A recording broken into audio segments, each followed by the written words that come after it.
Recording in progress.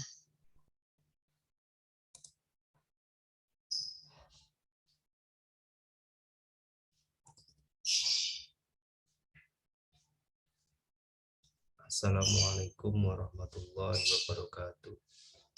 Perkenalkan, nama saya Owen Santoso, NPM 1957201054.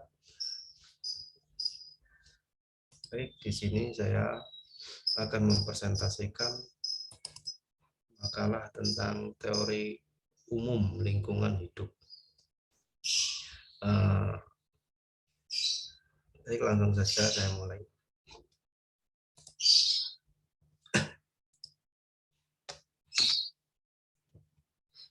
Bab 1, pendahuluan.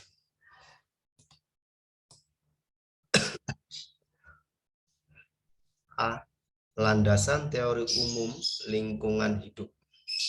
Lingkungan hidup adalah kesatuan ruang dengan semua benda, daya, keadaan, dan makhluk hidup, termasuk manusia dan perilakunya, yang mempengaruhi kelangsungan kehidupan dan kesejahteraan manusia serta makhluk hidup lain. Ilmu lingkungan adalah ekologi yang menerapkan berbagai azas dan konsepnya kepada masalah yang lebih luas, yang menyangkut pula hubungan manusia dan lingkungannya. Ilmu lingkungan adalah ekologi terapan.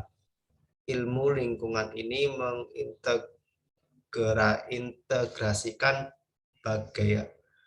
berbagai ilmu yang mempelajari hubungan timbal balik antara jasad hidup, termasuk manusia, dengan lingkungannya.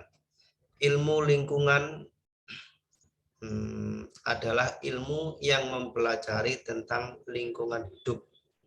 Ilmu lingkungan adalah suatu studi yang sistematis mengenai lingkungan hidup dan kedudukan manusia yang pantas di dalamnya.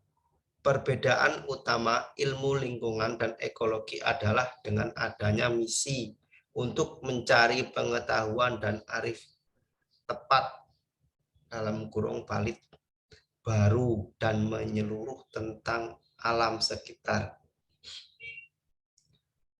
dan dampak perlakuan manusia terhadap alam. Misi tersebut adalah untuk menimbulkan kesadaran, penghargaan, tanggung jawab, dan keberpihakan terhadap manusia dan lingkungan hidup serta menyeluruh. B. Identifikasi kualitas lingkungan hidup.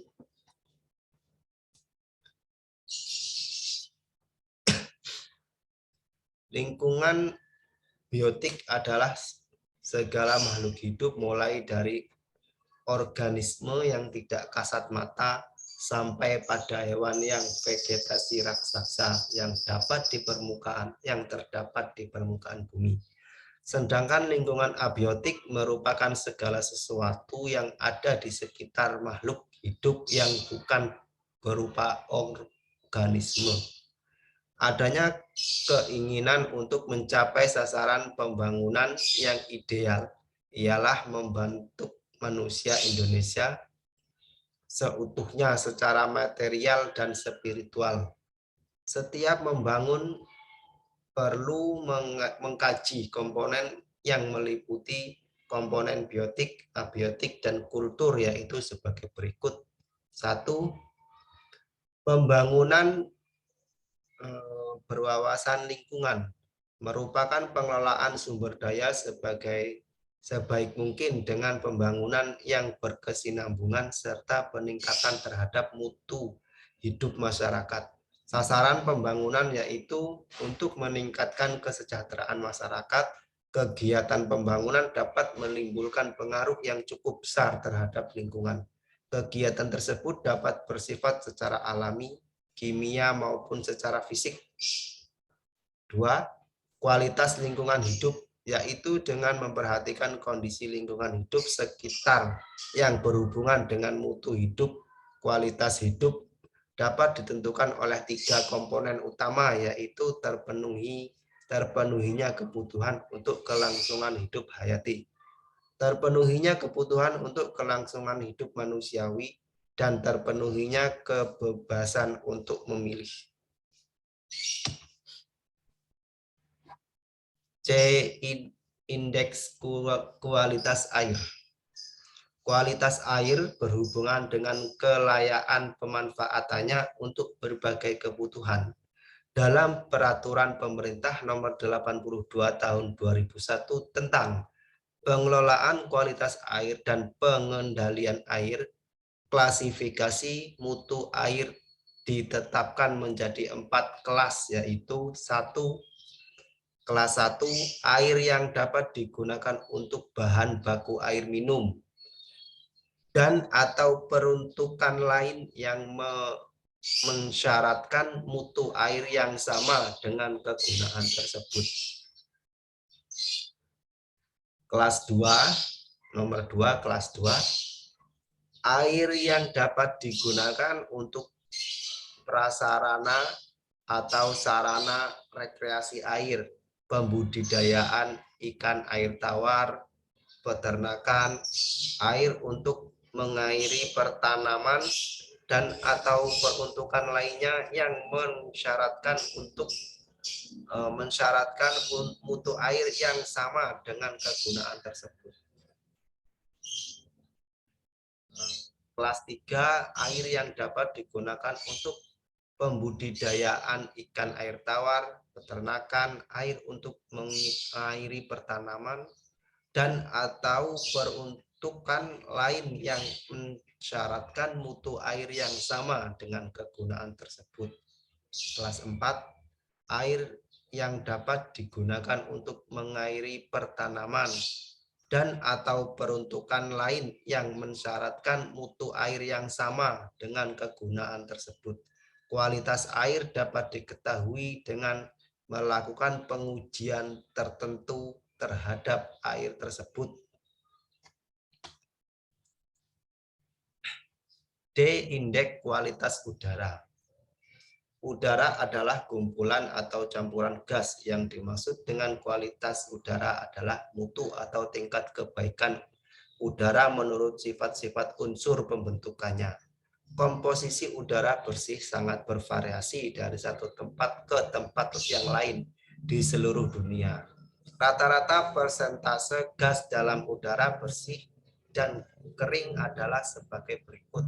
Nitrogen 78%, oksigen 20,8%, argon 0,9%, karbon dioksida 0,03%, dan gas lain 0,27%. Gas lain meliputi helium, neon, kripton, xenon, hidrogen, dan metan.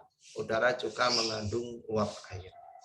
E. Indeks kualitas tanah. Selain udara dan air, ada komponen lain yang penting dalam kehidupan manusia. Salah satunya adalah tanah. Tanah berperan penting dalam pertumbuhan makhluk hidup, memelihara ekosistem, dan memelihara siklus air. F. Manajemen lingkungan. Manajemen lingkungan adalah aspek dari keseluruhan fungsi manajemen, termasuk perencanaan yang menentukan dan membawa pada implementasi kebijakan lingkungan.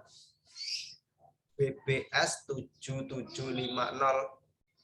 dalam ISO 14001 oleh Sturm 1998. Pengertian lainnya yaitu manajemen lingkungan adalah suatu kerangka kerja yang dapat diintegrasikan ke dalam proses-proses bisnis yang ada pada manajemen, mengukur, mengelola, dan mengontrol dampak-dampak lingkungan secara efektif, dan oleh karenanya merupakan risiko-risiko lingkungan. Kesimpulannya, upaya-upaya mengatasi masalah lingkungan hidup. Pada umumnya, permasalahan yang terjadi dapat diatasi dengan cara-cara sebagai berikut. Cara yang pertama menerapkan penggunaan teknologi yang ramah lingkungan pada pengelolaan sumber daya alam, baik yang dapat maupun yang tidak dapat diperbarui dengan memperhatikan daya dukung dan daya tampungnya. Cara yang selanjutnya, untuk menghindari terjadinya pencemaran lingkungan dan kerusakan sumber daya alam, maka diperlukan penegakan hukum secara adil dan konsisten, memberikan kewenangan dan tanggung jawab secara bertahap terhadap pengelola sumber daya alam dan lingkungan hidup. Cara yang berikutnya, pengelolaan sumber daya alam dan lingkungan hidup secara bertahap dilakukan dengan cara membudayakan masyarakat dan kekuatan ekonomi. Untuk mengetahui keberhasilan dari pengelolaan sumber daya alam dan lingkungan hidup dengan menggunakan indikator harus ditetapkan secara efektif. Penetapan konservasi yang baru dengan memelihara keragaman konservasi yang sudah ada sebelumnya. Mengikut sertakan masyarakat dalam rangka menanggulangi permasalahan lingkungan global.